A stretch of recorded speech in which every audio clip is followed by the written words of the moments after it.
All right, welcome to Therapized podcast. It has been a while. Welcome to 2020. I have not submitted a podcast since right about Thanksgiving, so appreciate your patience as I was getting through the holidays and my own life transitions. But we're back, and I'm excited about this year. So I have a lot of ideas of what I would like to do with the podcast this year, and I'm hoping to increase actually the frequency in which I put out episodes, hoping to move to every other week basis. I started off doing that last year and hoping to get to that this year. I'm hoping to add video, so I'm hoping to begin recording these and also uploading them to YouTube and maybe making shorter videos that will maybe go on Instagram stories or Instagram TV or Facebook, stuff like that. Definitely still really hoping to get more guests on, because I'm just one therapist talking from my perspective and how I approach therapy and mental health, but I'd love to hear other people's approaches and their stances on mental health and what they do to help people grow and feel better.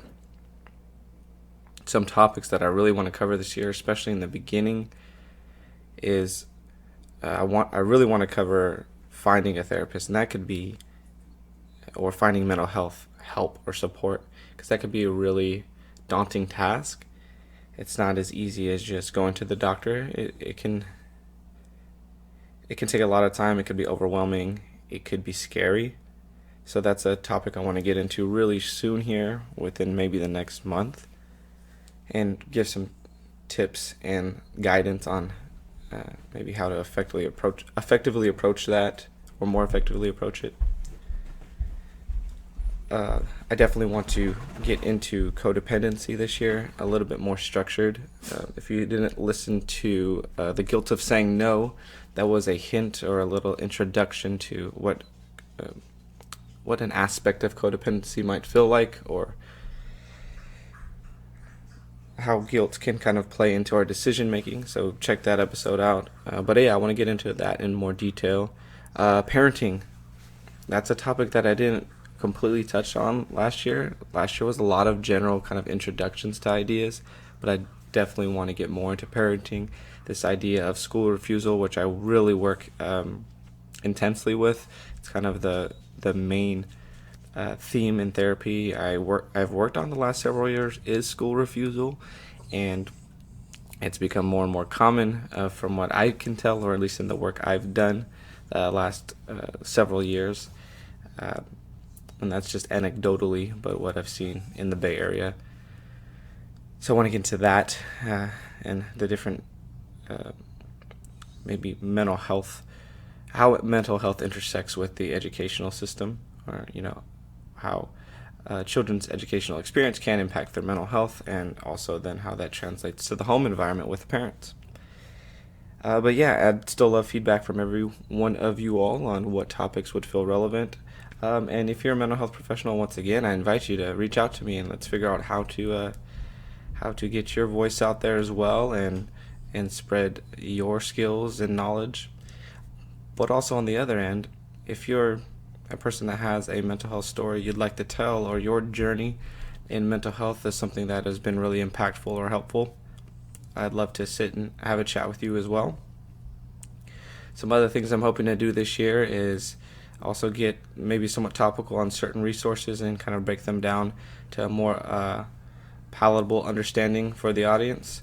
That could be looking at a certain maybe article online, or a certain book, maybe a certain documentary or TV series that could be helpful to understanding mental health or your own mental health. Pardon the noise in the background, that is my dog. Well, anyways, I hope you enjoy today's episode and enjoy being back. Today's episode is called There Is No There.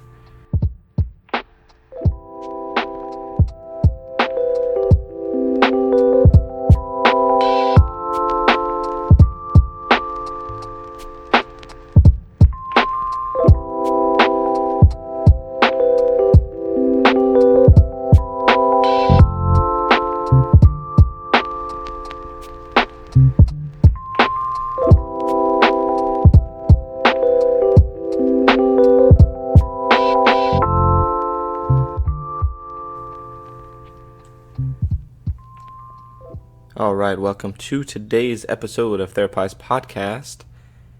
This is your host, Guy Hernandez, licensed marriage and family therapist in the Bay Area. Anyways, today's episode is There Is No There. There is no there. What does that mean? It's a phrase I started coming up with a few years back, using it really internally, and then started bringing it to therapy sessions when it felt applicable. And what it means for me and how I use it in therapy is it's somewhat a way of kind of helping myself, helping others live in the moment, but that could be very general and vague. What does that really mean? So I'm kind of looking at a mind shift here and perspective taking. So the idea of there is no there is taking sometimes those statements that I've heard others say that maybe I've said internally that may sound like, oh, when I get there, things will be better. I'll feel better. I'll be happy when I get there, whatever that there is. And that there could be moving into your own place, buying a house. It could be finishing school. It could be saving a certain amount of money, reducing a certain amount of debt. It could be when your kids hit a certain age. It could be when you retire. I don't know. Whatever the there is, whatever the thing you're waiting for to happen to feel better or to feel okay or to feel happy. Well, when I get there, things will settle down and things will be all right. Now, if this phrase doesn't ring a bell for you, that's great. And maybe it's something that comes up here and there, but not consistently. But maybe it is something that has happened. And maybe you get stuck in there sometimes, and sometimes you don't. So, why do I bring it up? Well, in work, because I've worked with clients that are getting stuck in there, right? The next thing. Now, I'm not suggesting that having goals is a negative. Where I've seen it turn into maybe a negative experience for individuals and even for myself is when you're not okay until the goal is met. And that's the there, whatever that goal is. And then I've seen it turn into a perpetual cycle that, let's say the goal is, okay, I want to move out. I move out. The there is, I want to move out into a place on my own. Maybe you're living with family. You move out into a place on your own. Now you have an apartment. Then you don't like your apartment, so the next there is, oh, I can't wait to buy my own place. So that's the next there. Well, once I get there. And then where does that line keep moving? Does it ever kind of settle down? Or also, are you ever able to sit and recognize and appreciate what's right in front of you? Because you just asked for that. Usually where we're at, or hopefully sometimes where we're at, is we've gotten to that place because we've tried to get there, that there's something there that we can sit and appreciate if we can look at it, if we're not looking too far ahead consistently at the next thing, and waiting for whatever the next better thing to come is. And I've talked with different clients on this topic on different scales, right? Scaling all the way up from I want to start a business to I've started a business, and then you can imagine where the next there keeps going. I want to have $1 million business. I want it to be a 10 million, and then it can just keep moving and moving. Or with parents in regards to the kids, well, when they get to high school, things will settle down, and this keep moving. Okay, they're in high school now. Well, when they get to college, things will settle. We'll have more time.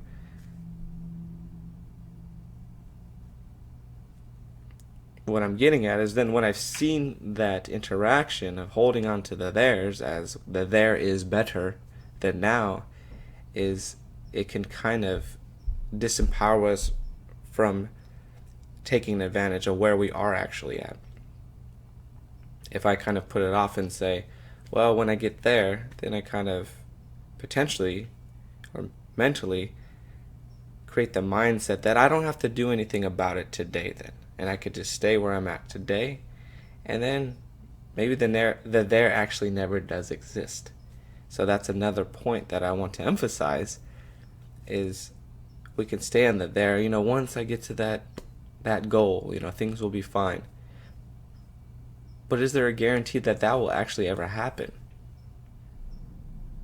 Let's pretend that it doesn't happen. It's never going to happen. And I don't say that to demotivate people, but to play devil's advocate and go, if it didn't happen, how would you see your life today then? Would your life be okay? Is there good in your life today that exists that maybe you're overlooking? Now this conversation may sound kind of contradictory, like I'm pushing people not to grow. And that's not the point of it at all. But I'm actually trying to reflect a mirror back to people that, yeah, that is a goal of yours. And I also see that it's causing you distress that you're not there. So can you look in the mirror today and find the good aspects about yourself or about your position that maybe you're not acknowledging? And if you did acknowledge them, maybe you'd feel a little bit better about the here. So the implication of all of this is I'm, talking about the idea of gratitude and presence. Can I look at what's right in front of me and feel grateful for what I do have? And of course, still hold that balance of, and yes, I still want to grow and improve things. But I'm only here, right? Tomorrow never actually exists.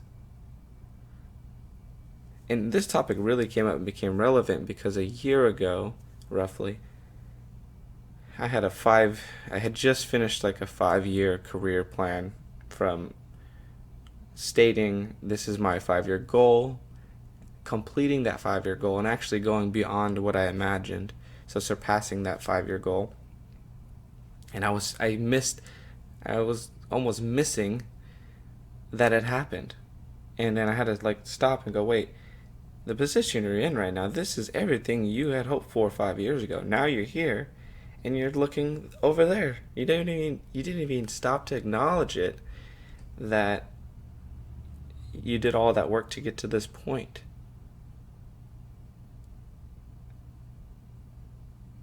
So there's my example of kind of getting stuck in the there and going, wait, here's this moment where you achieved these things you set out to do.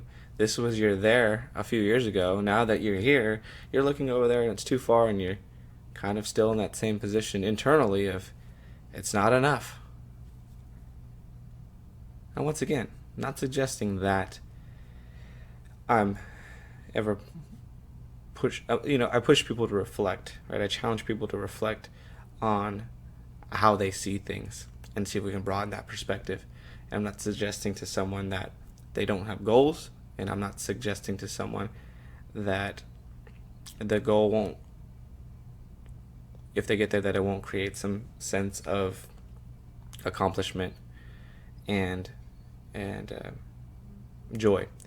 The whole point I'm trying to make is, how do we balance the two? How do we balance a direction that we're trying to move towards, whatever that there is, and also not look too far ahead? Balance that with what actually do we have control today in the moment, and what can we appreciate and have gratitude towards today?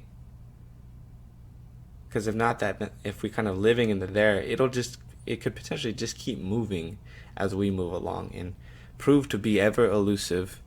And then if we do happen to get to it, we may still overlook that we ever got there. And saying that out loud kind of reminds me of that phrase, like, stop and smell the roses. Are you constantly looking too far ahead? You can't even appreciate what you have right in front of you. Will there ever be enough?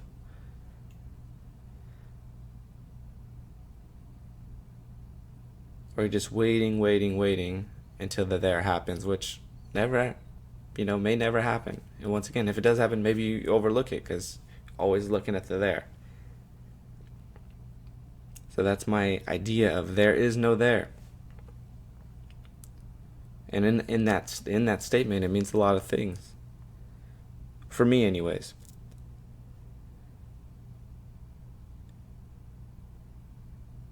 So maybe the idea of the there can, for one, be so overwhelming that we just stop doing what we're doing in general.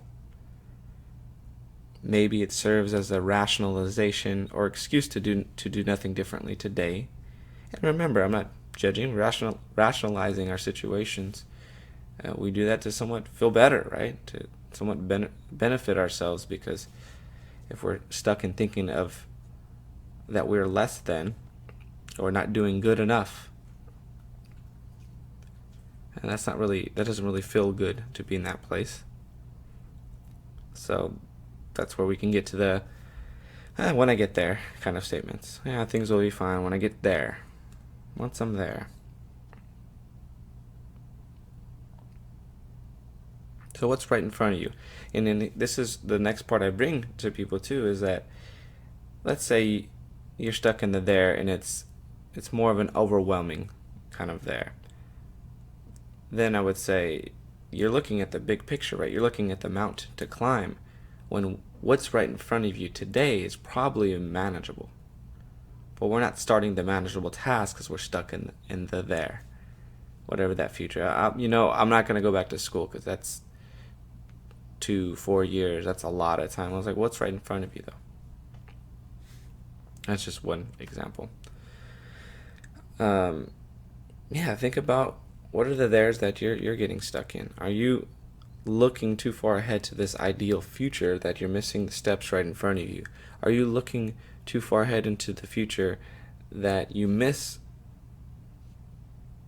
overlook an accomplishment, or you're overlooking parts of your life today that you can maybe show gratitude towards or appreciate, or may even bring you joy of like, wow, things are really good right now. Does it mean I don't want to keep improving and growing? No. But can I also acknowledge that, yeah, this is a good place? Can we find the good in almost any place we're at in life? Can we find something? Because it'll continuously change as we grow older, and new experiences will arrive. If you're a person that has children, this you probably know more than anything, is as they continue to grow older, your role and as a parent will adapt. They will continuously grow and mature and develop, and that'll provide you with new experiences. If you don't have children, you'll still grow older, and as you grow older, you'll have new experiences, and you'll adapt to those. So, growth will happen, but can we sit and see the beauty and find the gratitude in where we're at today? All right, well, there's my quick talk on there is no there. Can we recognize what is good in our life today, and balance that with taking small steps towards our goals, our bigger goals? All right, so thank you for listening to the Therapized podcast. This has been your host, Guy Hernandez, licensed marriage and family therapist. Find Therapized podcast on social media, on Instagram at Therapized_podcast, on Facebook at Therapized podcast. There's a YouTube page that doesn't really have anything on right now, but I'm hoping to upload some more there. There's please subscribe, share. I have a website, therapizedpodcast.com, somewhat under construction, but there is some resources on there. Hoping to continue to develop that and make it a better place for resources, and also maybe add more links to the social media so it's easier to access for people. A special thank you to Brett Chance. Theme music, my intro song, Someone Up There Likes You, is by Brett Chance. The break song and the outro song are from his new work with his partner or music partner, and it is called Charmer and Clay. You can find that on Spotify, iTunes, most places you can find music. I will put links in the bio so that you can access their music. The break song today is called Campfire, and the outro song is called Orange Blossom. I hope it gives you a moment to sit, relax, and reflect. So enjoy. Talk to you next time.